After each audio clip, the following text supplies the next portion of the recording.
Remember, a real estate investor is not a real estate developer. Real estate investors just buy up existing properties that were already built or were already slated to be built. Now ask yourself, is that really an investment in Canada? I would argue that when it comes to the housing market, it's the exact opposite.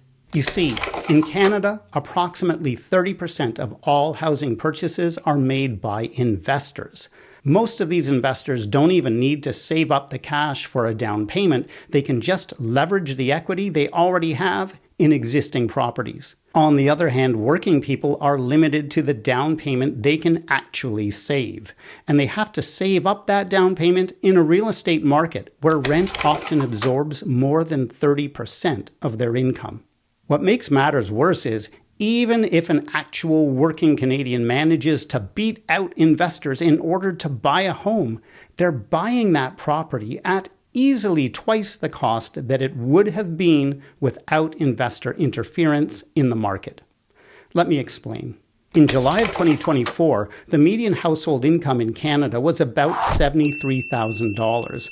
That's household income. Now, the standard rule of thumb for a home price is 4 times annual household income. That should make the average purchase price of a home in Canada about $292,000. Yet, the actual average home price in Canada is just over $700,000. Who drove these prices up so high? Because it certainly wasn't you and me. So what we have here is an ongoing cycle of doom and despair in the Canadian real estate market, just like we see in the US, the UK, and Australia. Potential home buyers can't save enough money to buy a home because they pay so much rent to investors who then use that money to compete with renters to buy up the homes that would allow them to stop renting. This phenomenon, ladies and gentlemen, is called the financialization of housing. And it's nasty. It's great for wealthy investors, but it's a complete dystopian nightmare for working people.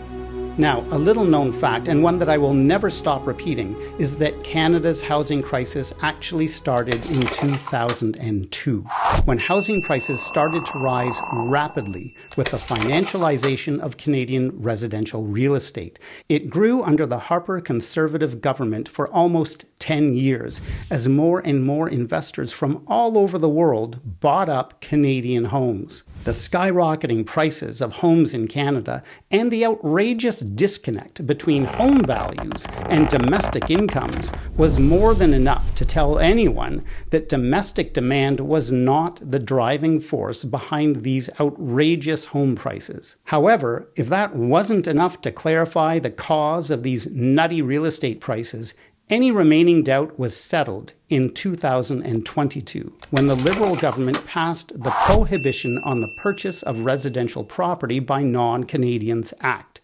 And we finally saw housing prices fall and then settle into a holding pattern for the first time in 2 decades.